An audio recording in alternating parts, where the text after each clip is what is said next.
I'm Old Head Ed. And I'm Mr. Beleaf. And we like to welcome y'all to Barcodes.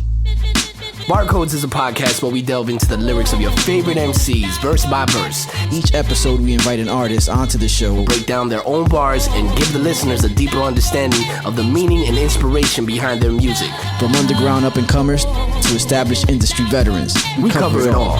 So join us as we explore the art of MCing and the stories behind the bars on Barcodes.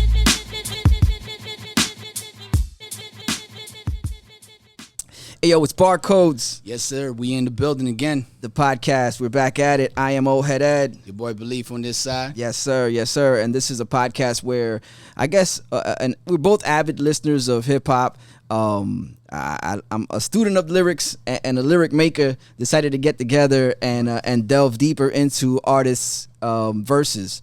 And we couldn't do that. I mean, we figured we could have done it without the artists. Yeah, we could have dissect the shit and all that, but what we're trying to do is actually get it from the source. Yes. So we're not like just interpreting, off a rip. You know what I'm saying? Word. And to do that, we have to bring on an esteemed MC, and this week's no different.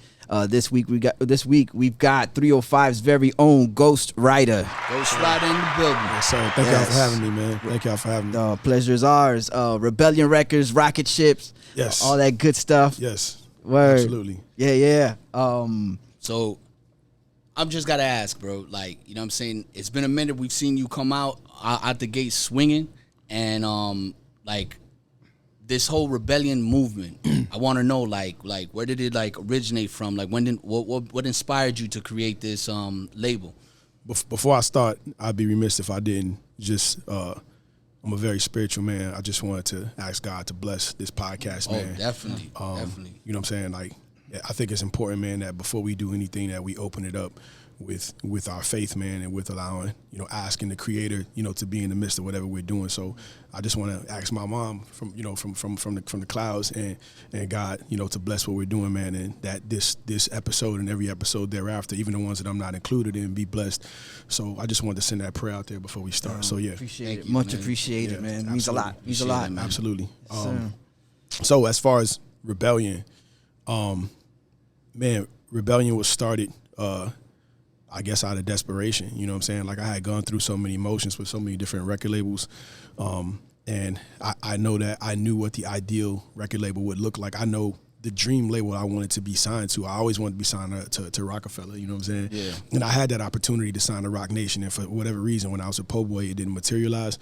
But I knew what I wanted. And I knew that I didn't want to have to wait or go through the different motions to try to find that particular situation. And I knew that if I wanted it, I had to build it. You know what I'm saying? And my grandfather taught me that. My grandfather said there are certain things that nobody's going to give you, and you're going to have to go out and build those things that you want yourself. Facts. You know what I'm saying? So whatever people refuse to give you, whatever doors refuse to be open, right? You do your homework, you do your research, and you figure out how you can recreate that particular type of situation, or even build something even better. So my idea was just to build a dream house that serviced my music the way I always saw it being serviced. You know what I'm saying? To the people who believe in me, and not just marketing to strangers who have never heard of me, but to the people who supported me, and to the people who love and need what it is that I have to do. So, I had an idea, a vision to put together a in-house production team, an in-house film team, in-house creative team, an in-house clothing line. Like, I wanted to have everything under one umbrella, and I had to get a couple pieces in order to do that. So I went back and got all the individuals that believed in me when I was a kid, when I was just starting. Nick Fury, who's the president of my company. Round of applause. We started Rebellion Records, and I went back to him and I asked him humbly, like, hey, you're the guy who gave me my first shot, my first start. Will you go on this journey with me? You know what I mean? Because I watched him, with Liquid Shield and everything that he had done in the past, and I'm like, look, I feel like it would be an honor to have the individual who gave me my first start help me build this company and take it to the next level. So yeah, you got an all-star team there, man. I've seen a lot of talent that you guys have over there, man. And shout out to your team, shout out to Rebellion, man. Absolutely, thank you. No problem, man. Now the bars, man. What did you bring? What did you bring for us today to unpack, man? Man, Oh man, Medj, it's a single that's out right now that we just dropped. So. All right. Yeah. So without further ado, let's get into Meds. Let's get into Beleaf Meds. has that initial question that he likes to ask. Yeah. Yes. My initial question is, do you remember when and where you were when you wrote this verse, and what kind of mindset you were in when you wrote it? Absolutely. Am I answer that now or after the call? Okay, yeah. Okay, so the reason I even created Meds is because obviously a lot of people who follow me know that my mom passed away last year. Rest in peace. Yes, thank you. And it was devastating. It was the most challenging situation I've ever had to deal with, to say the least. And just I spiraled downwards after my mom died. You know what I'm saying? And I had never ever experienced depression or anxiety or any of those things. But when my mom passed away, I went into a space where like it was very, very dark for me. You know what I'm saying? It was difficult for me to write music, to eat, to sleep, to work out. Like my whole entire being just collapsed around me, my world. You know what I'm saying? And having your mom around, you know what I'm saying, for 30 plus years, and then having her snatched away from you, you know what I'm saying, within the blink of an eye is like, it's very traumatic. And I can't even imagine, man. it's not something that I want anybody to imagine either, because it's worth, as bad as you think it is, it's a million times worse. You know what I'm saying? And so when Meds was written, well, what inspired me to write Meds is that I was feeling very, very bad physically. Like I felt like something's wrong with my body, and I'm way too young to be experiencing the things that I'm experiencing. So I'm like, I gotta figure out what's wrong with me, because I have an 8-year-old son at home. You know what I'm saying? And I don't want my son at 8 to have to experience what I'm experiencing in my 30s. You know what I'm saying? Yeah. So I'm like, I gotta go to the doctor, and I gotta make sure I'm okay. So I go get a checkup. They run my numbers, they run tests on me, and they say, yo, you're 100% healthy. What you're dealing with is stress induced. You know what I'm saying? And they're like, it's the challenges you're facing is because you're depressed. And then the next thing my doctor does is he whips out this pad and he says, I'm going to prescribe you some antidepressants. Immediately, instantly, my initial thought was like, I don't want these. You know what I'm saying? Because my mom is gone, and I don't want a Band-Aid. You know what I'm saying? Like, I want my mom back. You know what I'm saying? Yeah. I don't want to heal momentarily, and then when the meds wear off, I'm right back to depressed again. You know what I'm saying? Like, I didn't want that. And so I wrestled with that idea once I got in the car, and I'm like, okay, well, like, what am I going to do? Because maybe I do need these. You know what I'm saying? So I'm talking to myself in the car, like, before I pulled off, I'm like, man, am I going to go to Walgreens and pick these up so I could just feel better? Or am I going to go on a new self-discovery journey and figure out what I need to do to get better and to heal organically through my faith, through God, through exercise, through dieting, through reading new books, through new mentality. So I just went on a new journey. But the first thing I did when I got home was I pulled up a beat that was produced by 40 Mil, and I said, I have to get these feelings out. And I immediately knew that the record would be called Meds, because I wanted to discuss what the doctor just did to me. You know what I'm saying? Like, by instead of telling me, hey, well, there's a journey that you can go on to get better, he just like wrote me off and said, and I'm not anyway trying to dispel Western medicine. I'm just saying that for me, I felt like it was a better way. And I feel like the easy thing to do is for the doctor to pull out that pad and say, yo, get on these pills. Instead of saying, hey, how about you diet and exercise? How about you read more? How about you go on a spiritual journey? And he didn't do that. And I felt like, there had to be a better way. So for me, my therapy is music, you know what I'm saying? Yeah. And I went home and that's the first thing I did was pull up a beat, and I just wrote, because I was so distraught, the fact that I had been diagnosed with depression and I didn't know what to do.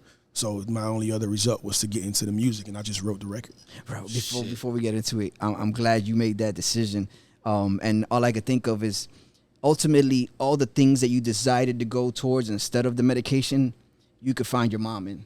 Exactly. You know what I'm saying? Yeah. Exactly. The medicine, you're not going to find it there. Yeah. So I'm glad you decided to take that moment and not hit up that Walgreens and go that route, bro. Yeah, man. I mean, I'm a strong believer that God heals everything. Fact. You know what I'm God saying? in time. So, yep. God in time. Now I'm I was already amped to get into it. Now it's hearing the backstory. Now I really want to get into these lyrics. So absolutely. Whenever you're ready, go ahead. I'm not sure if you're familiar. You will have the artist recite 4 bars. We'll recite the 4 bars, and then we'll give you our take on it, and then you kind of unpack it yourself after we we give our take on it, or just Vice unpack versa, it. It's up to you. Yeah. You know, Whatever moves you. Yeah, well, those first opening lines were, is this so real? I went to the doctor. He told me to swallow these pills. So, yeah. That was a week ago. I'm doing better, but somehow it bothers me still. Antidepressants, but they just suppress it and hide everything that you feel. So I just undress it and try not to stress it and keep both my hands on the wheel. You know what I'm saying? Yeah.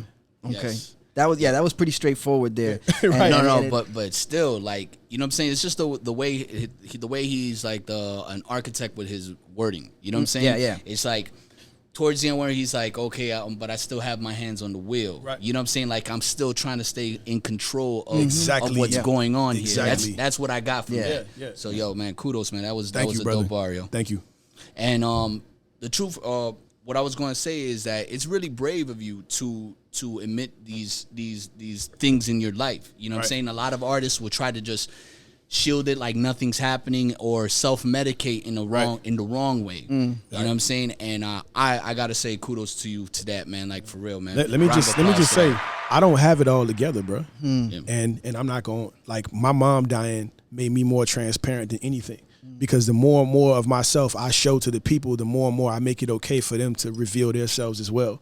Yeah. You know what I'm saying? So I'm okay with, like, letting people know that I'm a mess at times. And I'm okay with that because I'm doing the work to get better. You know what I'm saying? Yo, facts, bro. So, Excellent.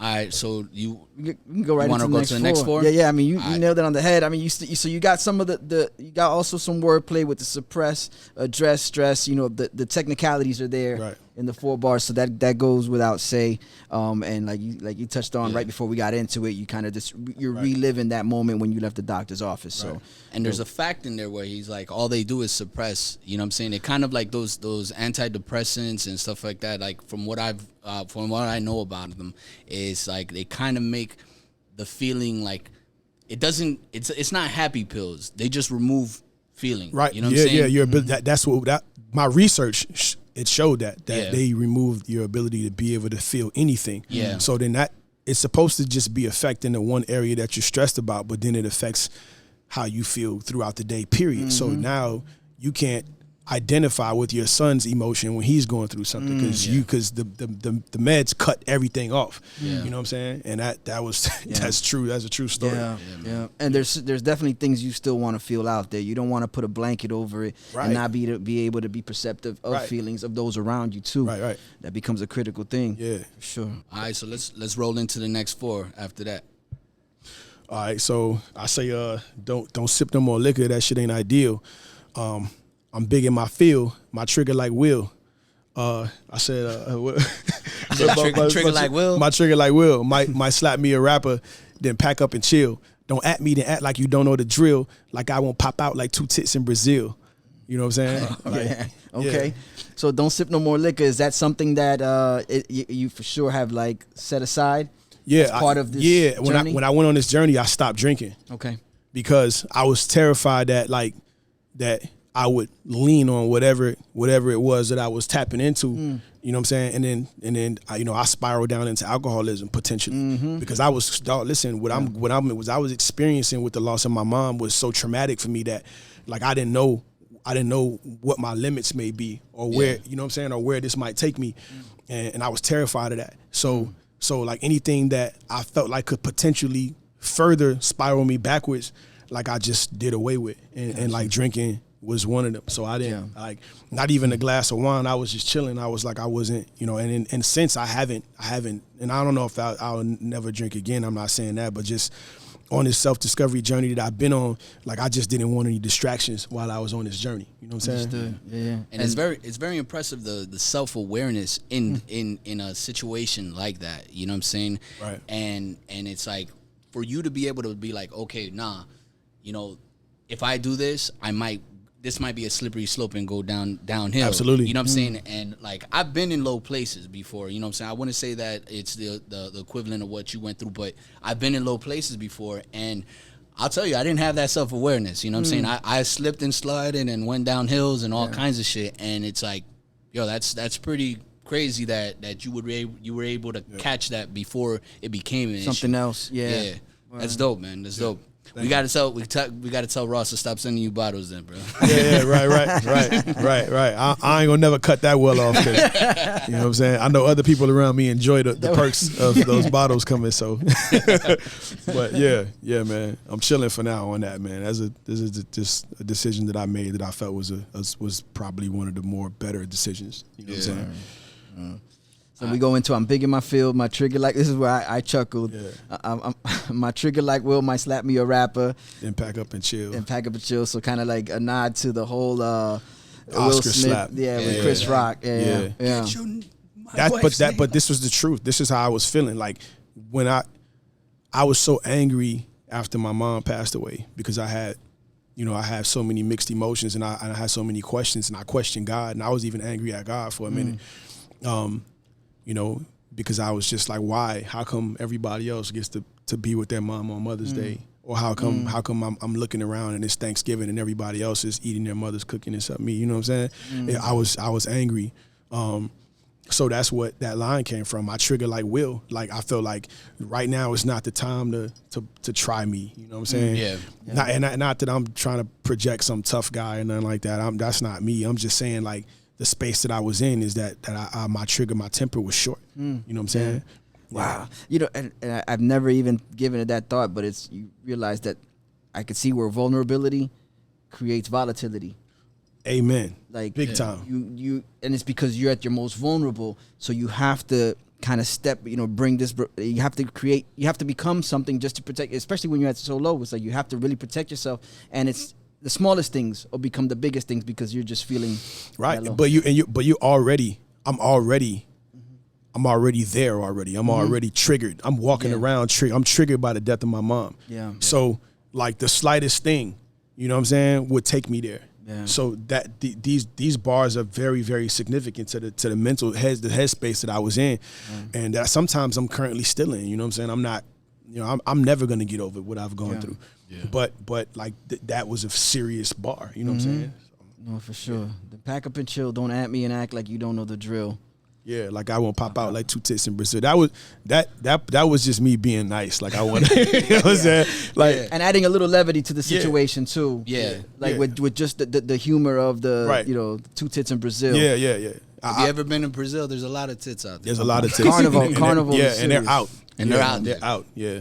Wow. Let me see where we are. Don't add me there like you're doing shit. Like I don't pop out. I'm sick with the skills. There you go. Sick with the skills. I'm nice on my hands. I rep what I make, which is rebellion. Rocket by Rebellion. We have our clothing line. I rep what I make. Don't recycle no brands. I often relate to when Michael was 10. The need for acceptance will stifle your plans. Then you never land, but you get the glove. Oh. That shit. Yeah. That's it. I love that shit. Yeah, hold on. Yo, rewind. Wait, that's not. Hold on. Let me get my sound straight. Yeah, there we go. That's the. All right, so.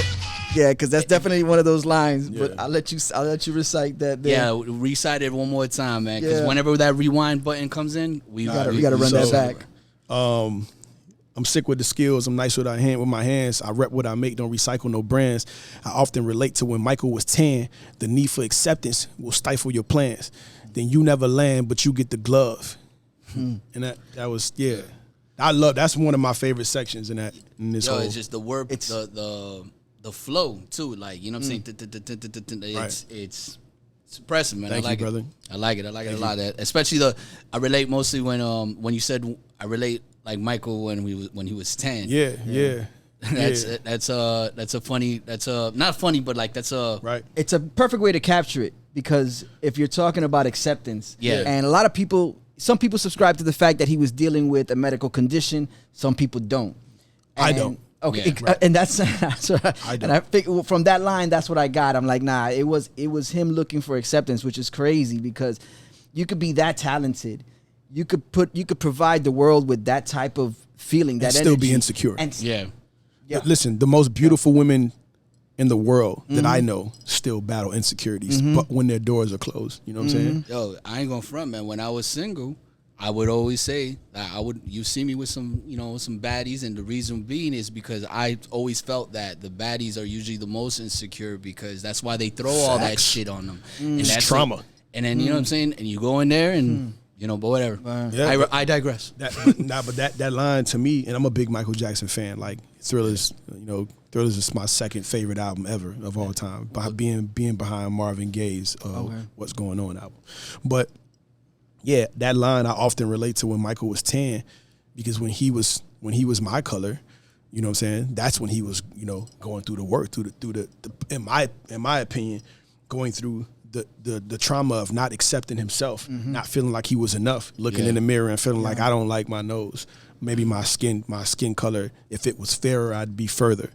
You never know what those conversations within his head or those demons that he was battling was like. But that's why I said that I often relate to when Michael was 10, the need for acceptance will stifle your point. Like you're so focused on accepting that will set you back. Exactly. You know like what I'm saying? You're trying to cater to other people instead of just catering to who you are. Right. And if you just keep your eyes on the path that God has illuminated for you, there's so much down that journey. You know what I'm saying? There's so much down that path. You just stay focused. But if you take your eyes off the path to start questioning yourself, like questioning your appearance, questioning your abilities, I think those things set you back further. And God is like, hey, just up the hill, like 5 more blocks down, I had the biggest blessing for you ever, but you stopped to look in the mirror so that you could change your nose. Yeah.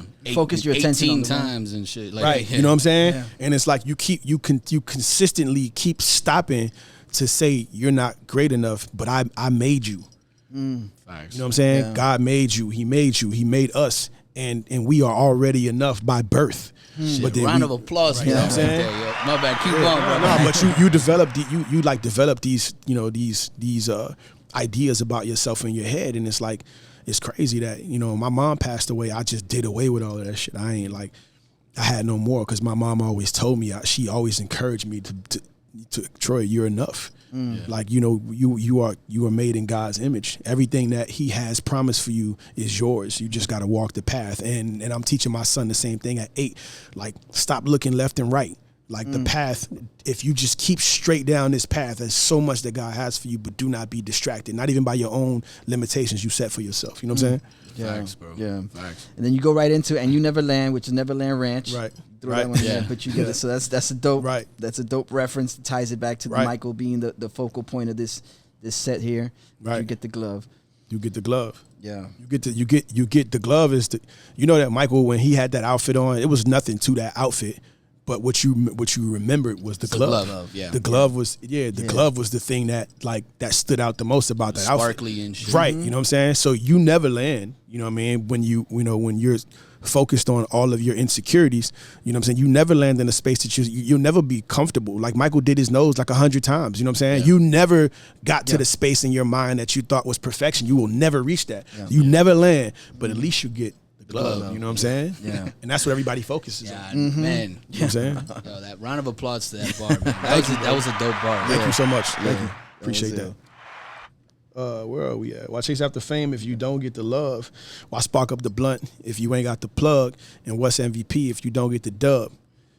I feel like that's self-explanatory. I mean, when you're chasing fame, right, or you chasing your idea of what acceptance is, right, and you don't have the love first, I feel like the fame is a wash. I feel like that shit is insignificant if you don't have, because it's fake. You know what I'm saying? Because once you're not famous anymore, and you're like, like Bow Wow. I don't know if you guys remember this. This video of Bow Wow is like, yo, they don't know it's me, and he takes off his hoodie and nobody cares. I don't remember that. There's a video of him. Yeah, I didn't know that. I wasn't aware of that. Yeah, like there's a video. I knew the plane thing where he took a picture. That one I heard of. But he was like, "Yo, they don't know it's me," and because he thought that he thought he still had that right, and appeal. he took the hoodie off, and then none of them cared.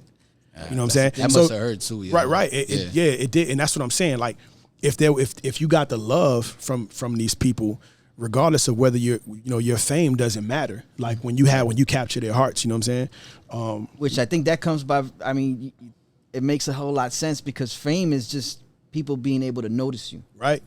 Now, the person's intention could be one or the other. It doesn't necessarily align up with love. Right. You're just noticeable. Like, hey, I know who that, I recognize, you're recognizable. I know that person. Right. But that doesn't mean that person's love or respect or it matches. It goes hand in hand with just noticing you. They could just not really like you. They could care less about you. They could be indifferent too. This is the truth. Yeah.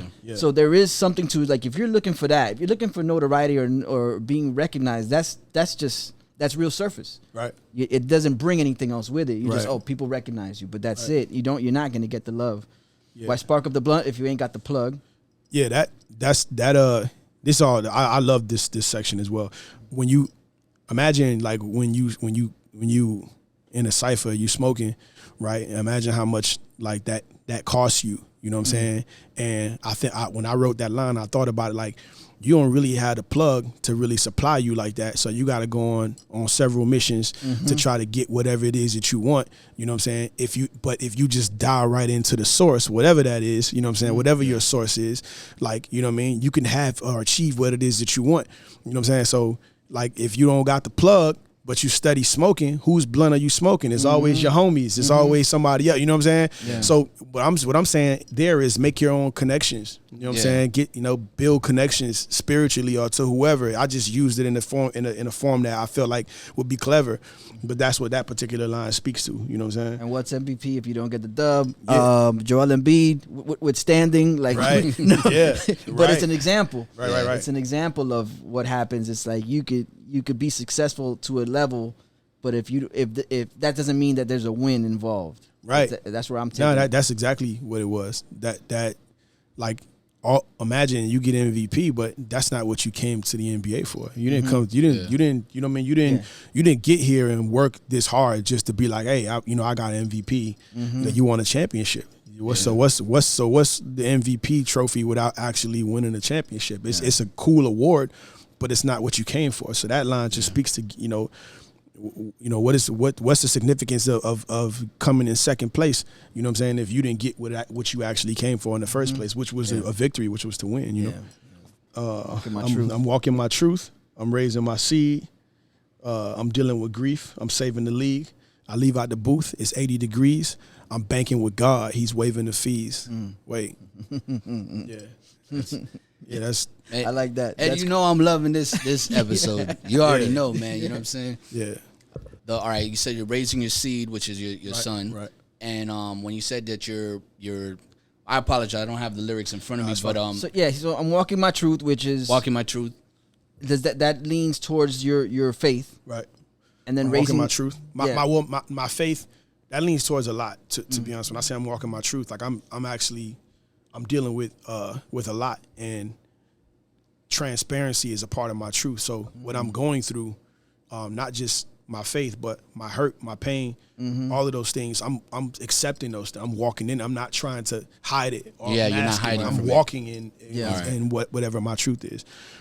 Raising your seed and dealing with the grief at the same time. Dealing with grief, yeah. I'm saving the league. When I say I'm saving the league, make no mistake about it. I love every artist here, but I feel like what I provide as a player, because I feel like I'm on a team here in this city, but I feel what I provide as a player will I feel like what we do in Rebellion can save hip hop for Miami, for the culture. You know what I'm saying? Because what I'm doing is coming from a completely pure place, and I'm attacking a different space area hip hop wise that a lot of artists aren't, and I feel like I have an opportunity to save what seems like a dying art in this particular space. You know what I'm saying? There's a couple artists that do amazing things here. You know what I'm saying? You just had one of them here, recognize a lot of these guys.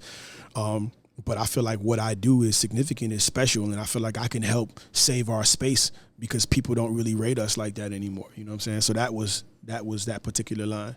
Word. You know? All right, word. And then you close it up. You wrap it up with, "I'm banking with God. He's waiving the fees," which is if you have a banking account.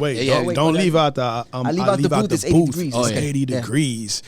Like this was all just really dope wordplay, and but me saying that is pretty self-explanatory as well. Like when I leave out of the booth, from what I spit, what I wrote, I feel like I've left out of that bitch and it was burning, you know what I'm saying? And that was like just that was just one of those moments where I'm like, okay, let me, every now and then I throw something in there to remind you what I do, you know what I'm saying? And that was one of those, you know what I'm saying? Yeah. Got you. So I'm banking with God, he waiving I'm banking with God, he waiving the fees, is a testament to the amount of mistakes that God allows us to make, you know what I'm saying, when we're connected. And I've had a lot of issues that came about that I feel like, man, I'm not worthy of these blessings, and God is like, yes, you are. You know what I'm saying?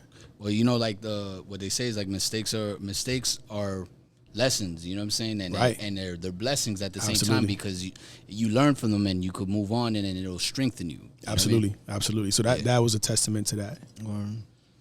So then you got the next 4. Tell me how you cope when your mama die. Everything spoke, I personify. Every single loss, I'ma triple that. You see me leave the crib, it's to monetize. That You seems ask like the a questions. self. Yeah.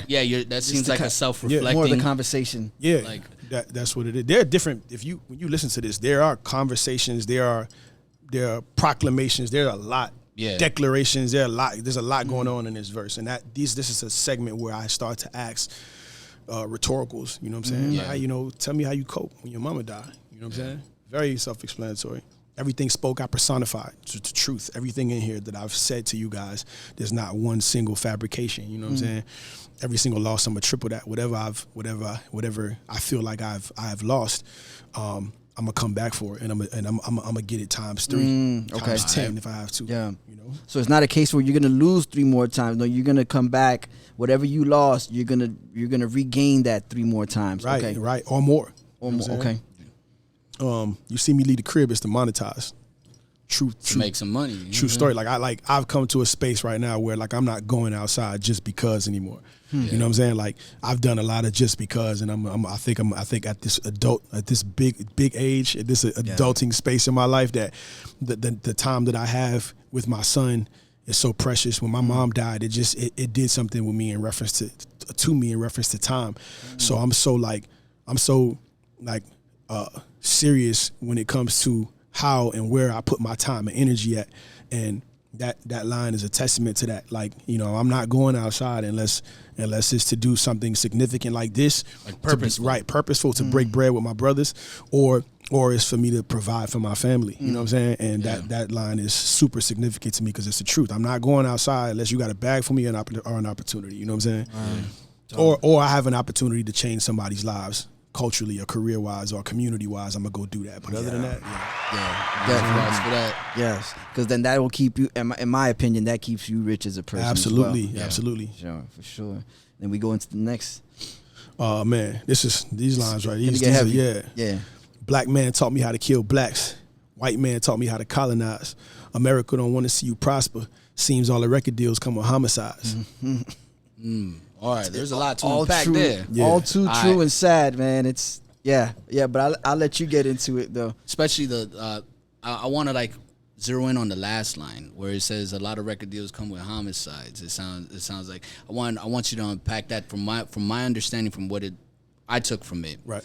Because there's been rumors out there. I'm not saying that I think I know where you're going with this. Yeah, there's been rumors out there where, I'm saying, there's record labels they'll sign artists and put life insurance on them, and then these artists end up dying. That's like internet rumor shit. Oh, so it's wow. when I heard that line, I was like, oh shit. It took you to that space? It took me to that space Yeah. when I've heard that. So I was just wondering if that's where you were referring to, or if it has another layer to it that I'm not seeing. It encompasses a lot. It encompasses that as well. But I feel like more so than anything, seems all the record deals come with homicides. It's like all of these new kids who are signing, they're dying before they get an opportunity to thrive, to really experience their success. You know what I'm saying? And I feel like it. When you get into this, you have these opportunities, and you come from inner city areas that you necessarily wouldn't make it out of if you didn't have a focal point. I feel like the goal should be to get away from that and to pull the people that you love away from that as well. But I feel like as soon as you get the deal, as soon as you get successful, then the target grows bigger on your back. You know what I'm saying? For whatever particular reason. Because you survive 18 years, and then as soon as you turn 19 and you sign, you die. Yeah. You know what I'm saying? Yeah, So it's like shame. it's like I feel like everybody who's all of these young kids are getting opportunities, they're being taken away from them as soon as they get to that space. So yeah, that encompasses what you said and that. Yeah, it's like as soon as they get a inkling or a little taste of success, Right. And Or then that it just prospering, like you it mentioned just earlier. deteriorates. You know what I'm saying, through unfortunate violence. Right. You know what I like about these 4 lines here is that it's cyclical in a couple different ways. Absolutely, you're right. Because you pretty much rap it, record deals come in homicides, and the very first line in that stanza is "Black man taught me how to kill black," which is the record label can push an artist to express one certain thing. Right. So now Exactly. you're learning how, if this person that looks like you is just pushing all this kill, death, and murder. Exactly. Yeah. It's teaching you, Right. but so it's crazy. It's like kind of around the world. That It first does. line, Exactly. It's dope. Yeah, I like the way that's put together. And you know what? I wanted this particular part of the record. It had to have a balance. I didn't just want to blame white America, because Black America plays a large role in a significant role, right, in the demise of our communities too. You know what I'm saying? It was springboarded and started by white America by way of the disadvantages that we have in our communities. That was purposeful. You know what I'm saying? But I think that line, "Black man taught me how to kill blacks, white man taught me how to," it balances it out. There's no one blame. There's no like, you know what I'm saying? It's like, oh man, it's more so this person's fault or that person's fault. It's like, nah, we're all at fault.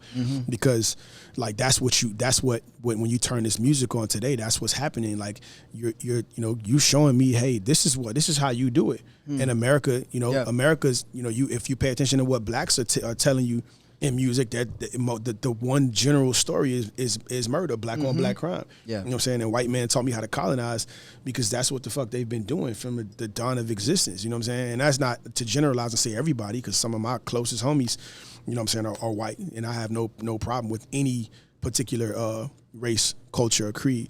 But I'm just going to call everything the way I see it musically. That's my job. Yeah. You know what I'm saying? Like it's my job to report what I see and what I feel. You know what I'm saying? Yeah. And that follows that comes back to the transparency journey that you're on right now. Right, too. yeah, absolutely. So, Yeah. R.I.P. All I see, DM or follow me, lions and tigers and phony apologies. Drop so much heat.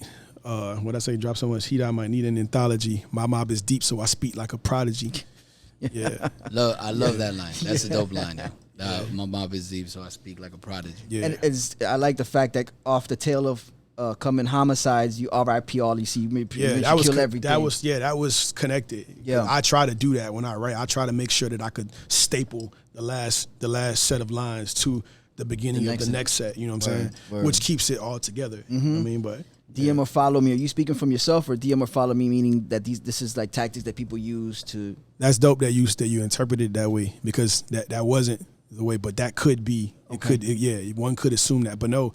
What I'm saying is, RIP is all I see, but RIP is still connected to that last line before that, the last group of lines. But RIP is all I see. DM or follow me. That's all we're talking about. Yeah. You know what I'm saying? That's okay. Like, that's normal. That's part of the conversation. That's all we fucking talking about. It's RIP, all I see, DM or follow me. Lions and tigers and phony apologies. Like lions meaning dishonesty. You know what I'm saying? But I just tied it in with the lions, tigers, and bears. Yeah. And I feel like, you know what I'm saying, like that, like this particular part of the verse just starts to talk about how watered down our society is. Got you. RIP, all I see, DM or follow me, lions and tigers and phony apology. Everybody's got an opinion, and everybody fucks up and does something that they really meant or says something they really meant, and then they got to apologize for it when they really don't want to apologize. But the cancel culture tells you that if you don't do what we tell you to do, you can't feed your family. So now I got to lie, and now I got to apologize to you about something I really meant. Facts. Just from and just for a good amount of those people go, he didn't mean it. And they're right. Asked for that from you, and Right. And they're right. You know what I'm saying? You want me to apologize, and then when I apologize, you didn't mean it. Then you know what? Okay, then what do you want from me? Yes. You know what I'm saying? Like what? Like when can I be able to speak? Speak my truth and be honest about what it is that I believe in or don't believe in, or what I associate with or don't associate with, and you can't do that. That's why that I feel like this whole entire this group of bars right here, it just speaks to where we are in society. You know what I'm saying? And that's what I wanted to tap into as well. Accurate description for sure. This is all trauma. Everything, every piece of this song, which is why it's tied into the Meds record. And this is all of this shit could be viewed as something that people need therapy for.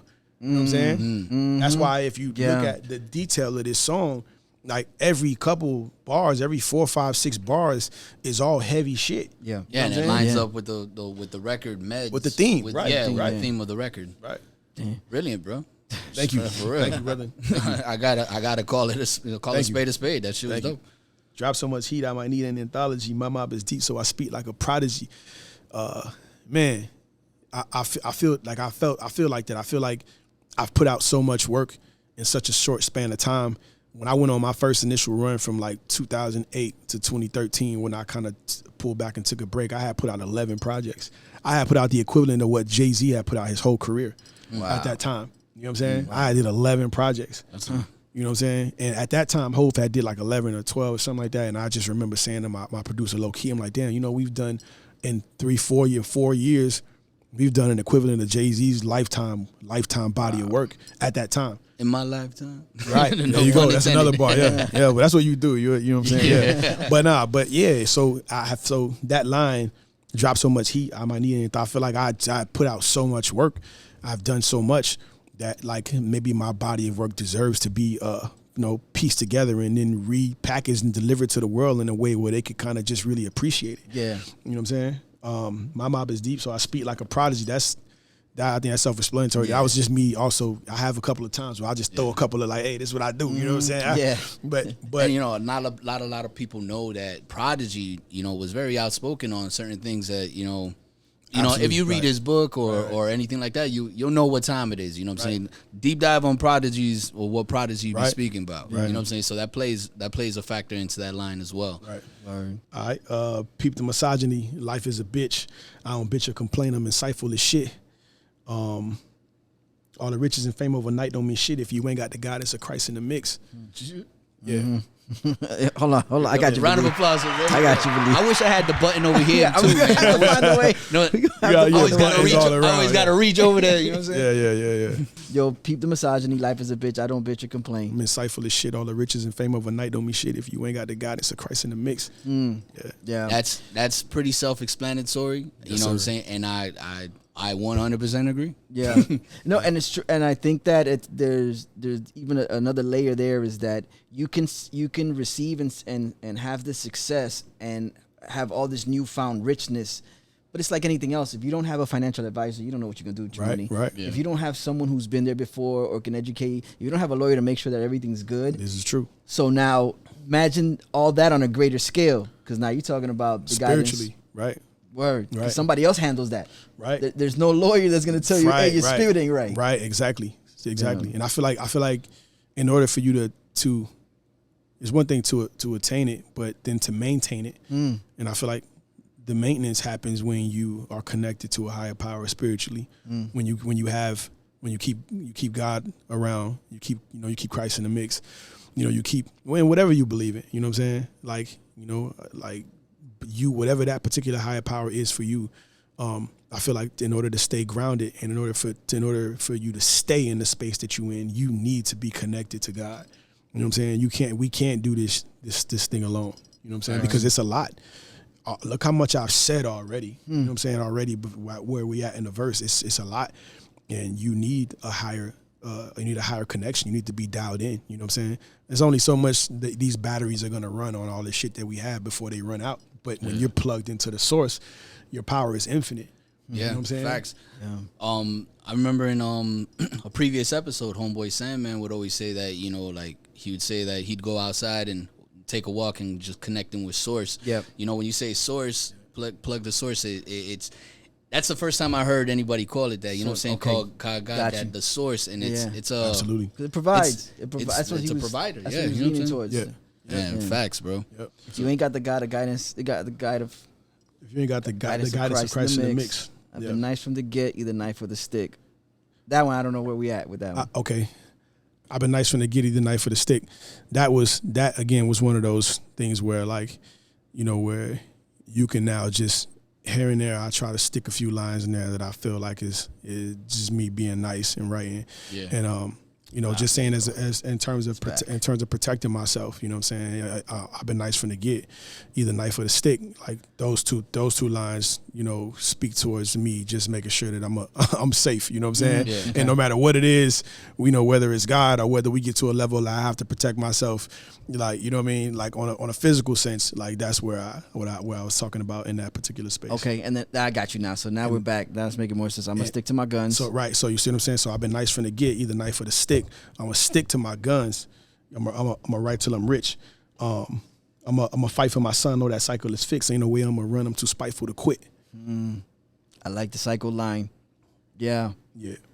You're, in other words, is that leaning towards breaking cycles? Absolutely, because me and my father, my dad used to play for the Dolphins. His name's Mercury Morris. Used to play for he's a part of the only perfect season team. Wow, 72 Dolphins. Round of applause. Yeah, so yeah, but me and my father's relationship wasn't the greatest growing up. And you know, I know, you know, the cycles that we have as black fathers, as fathers period, but especially in my communities as black fathers, and for some reason that you know the level of the percentage of absent fathers is very, very high. And they were, especially growing up as a kid. You know what I mean? For me, like I it's crazy. All of my friends, when I would go to their houses, I would never see their dads. Some of their dads I never met until I was a grown man. Some of their dads I never met at all. Because it was like a thing that for some reason in the 80s, all of the dads just fucking took off. Like, you know what I'm saying? Either that or they were working so hard to keep the family, to provide for the family, Right. that their presence wasn't as felt, but it wasn't by virtue of them not being around with the intents of not being around. It's just in order for them to provide for the family. I just think it was just circumstances. It's just I don't know. I can't call what it was personally, but I just remember that there was an absent. There was a dark space when like moms would always be there. Yeah. But the dad, like I just never saw him. Gotcha. So for me, you know what I mean, that cycle is fixed. I'm gonna fight for my son. No, that cycle is fixed. That was me saying that, you know, that cycle that, you know, that we've had, that piece that's been broken all of these years. Like I'm gonna do my best to change that so that now my son can then see the kind of father that I've been to him, and then now that trickle down legacy And he wise builds into upon him. that. To breaking the cycle of the absent father. It starts with me. You know what I'm saying? Where do we stop? Ain't no way I'm gonna run. Ain't no way I'm gonna run. I'm too spiteful to quit. That's me. That's a testament of me to me.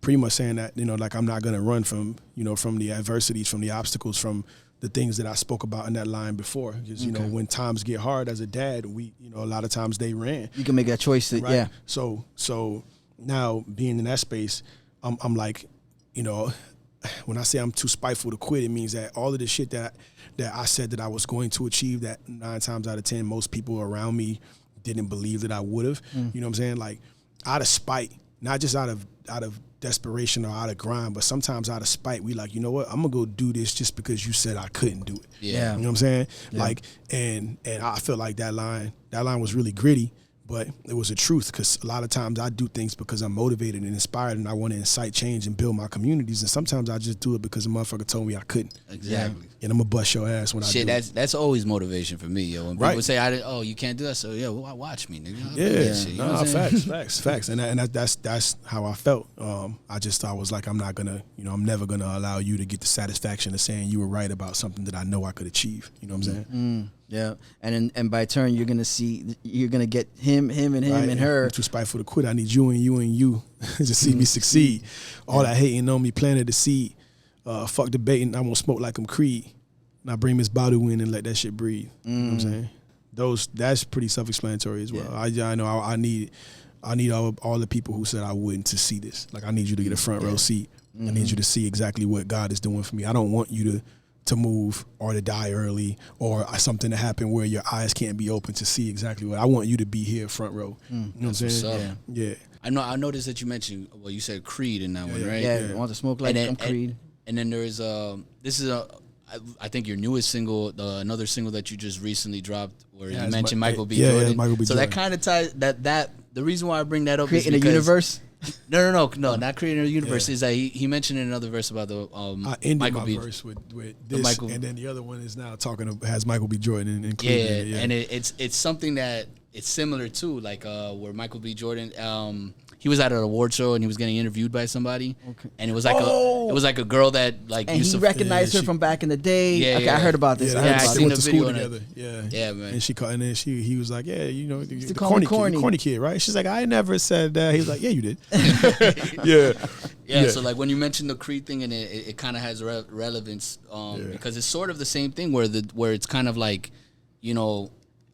I want you to see now I'm succeeding. Now you seen me succeeding. yeah. You know Out what of the I'm saying? spite of being called corny kid, Yeah, you here see I me- am now. I'm That's too what you. spiteful to quit. I need you and you to see me succeed. Yeah. Yeah. All that hating on me planted a seed, like all of the you know the jokes and you know what I mean, and like the comments and the conversations about what I can and can't do, and you know what's out of my league. That's fuel. Fire is motivation. You know what I'm saying? Yeah. And I'm like, yeah, you know, like I'm at a space where I'm going to get everything that you said I couldn't get. Word. You know what I'm saying? Not even just because I'm working for it, or because it's something that I desire and that my heart is set on, but also because you motivated me by just doubting me. You know what I'm saying? Yeah. It costs you nothing to support. It costs you less energy to support than it does to hate. You know what I'm saying? Hating takes a lot. Yeah. I mean, you have people living in your head, you know, rent free. You know what I'm saying? Right. And they hating. You know what I mean? It takes no effort to press a button. So, just a shameless plug. Make sure to Follow, freaking subscribe, subscribe, Yeah, do and, that. you know what I'm saying? Support. Yeah, do that. yeah. But hey, before we put you on this list, you and you. You know what I'm saying? Yeah. Yeah, you don't want to be on the wrong side of that. Right. And then you go, now bring Miss Badu in and let that bitch breathe. Yeah. Hopefully, like, you know, don't sue us, Erica, because we ain't clear that sample yet. So we can, you know what I mean? But yeah, Relating to the production, Yeah, okay. relating to the production. Bring Yeah, Miss okay. Badu in and let that bitch breathe. Like, because I feel like I had rap for so long, and I feel like to close it was with me just saying let it breathe. Yeah. Like, just to give you guys a chance now to reflect on everything that I've said. Yeah. Because I said a lot, you know what I'm saying? And I, like, instead of putting the chorus, instead of breaking this up into traditional song format and then putting the chorus after 12 or after 16 bars, I put the chorus at the end. You know what I'm saying? You know, I don't know if you guys want to go into that, but Well, the right after the verse, it's a transition with Erykah Badu, like with the Erykah Badu sample, Right. and it kind of just, like you said, lets it breathe. Right. Yeah. And then it goes into the chorus. Let's unpack the chorus. Yeah, bro. let's do that. I don't want to numb my pain no more. No guilt, no stress, no shame no more. Heal myself, can't break me down. Let the sun shine in. No rain no more. I wrote that on the way to the studio in the car too. Wow. I was actually getting out the shower and it hit me because I know I had to go to the studio and finish the record. But I was like, I didn't want to just end it with all the aggressive rapping. And I was like, I wanted it to have a balance. Like a motivating. Yeah, it had to. I feel like just leaving it at bring Miss Badu and let that bitch breathe. I feel like it was naked, and I feel like I needed to close it strong and to leave people with some sense of motivation, some sense of, you know, you don't necessarily have to take the meds in order to numb your pain. And I feel like the song is about meds, and I didn't want people to get lost in all of the bars. So I felt like this ending, this chorus being at the end, kind of put everything together. You know what I mean? Summarize everything. And it says, I don't want to numb my pain no more, that's what meds do. You know what I'm saying? No guilt, no stress, no shame no more. Like none of the stuff that I've been experiencing, the guilt, stress, guilt of mom. I spent as much time with my mom as I could, but man, maybe that time when I was on the road for that period of time, maybe I should have been home. Feel guilty about that, or maybe, I should have spent more time in church with you on those Sundays, or maybe I should have did X, Y, Z, and all of the guilt, which produced stress, and then made me feel shameful. All of that shit is tied in. Going That's hand not in hand. I didn't just write that on a whim. Like all of those things are intertwined. So. Feelings that you probably wouldn't have felt if you had numbed yourself. Right. Yeah. Let the sun shine in, no rain no more. Like just, all of the stuff that you're going through, just pretty much stating it is going to be all right. You know what I'm saying? I mean, the storm doesn't last. It doesn't forever. last always. You know what I'm saying? And bro, Trouble don't last always. It's big. yo, please, Yeah. bro, this was a dope episode, man. Yeah. Yes. And we really appreciate you for dropping by and bro, please let everybody know where they can find you, where the label's at, everything, man. You know what I mean? What you got coming out. Yeah.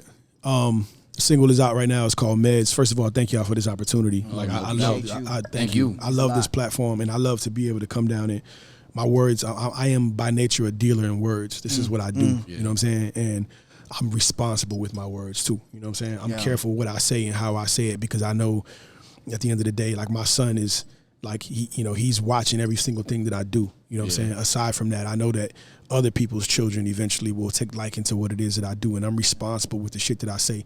So thank y'all for giving me a platform to be able to break down what I say, because I take what I say very seriously. You know what I'm saying? Yeah, so man. Thank y'all for this platform. It shows, man. Yeah, it shows, definitely, man. As far as where you can find me at Rebellion Label is the at Rebellion Record Label, is the handle. At Ghostwridah is the handle for Instagram, at Official Ghostwridah on TikTok.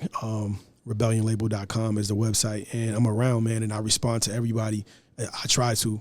I take time. There might be moments where I have, maybe 200-300 comments, and I'll take a Sunday and take like 2 hours out of my day and only respond to people.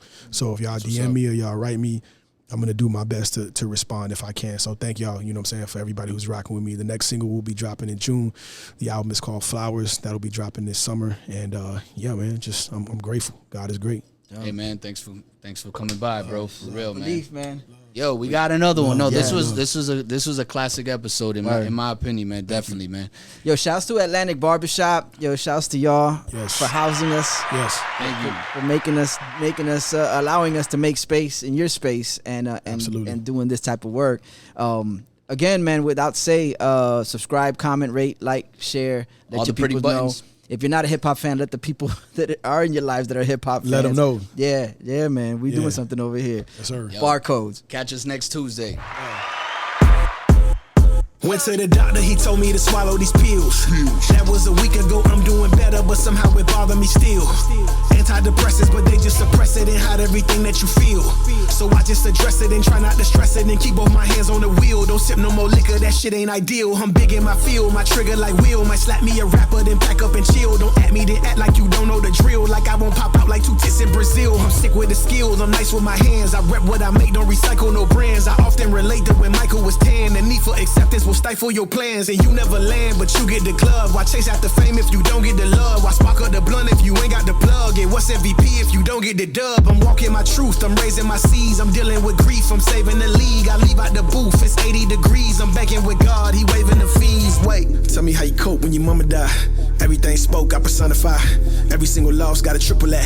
You see me leave the crib, it's to monetize. Black man taught me how to kill blacks. White man taught me how to colonize.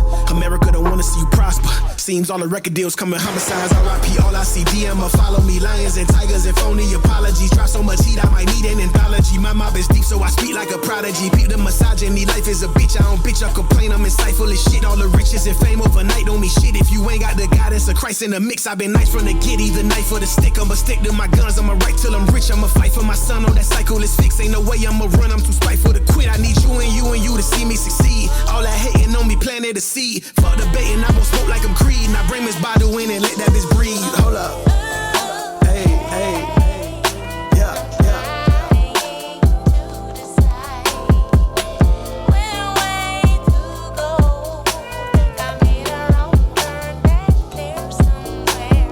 I don't wanna know my pain no more. No guilt, no stress, no shame no more. Heal myself, can't break me down. Let the sun shine in, no rain no more. Whoa, yeah.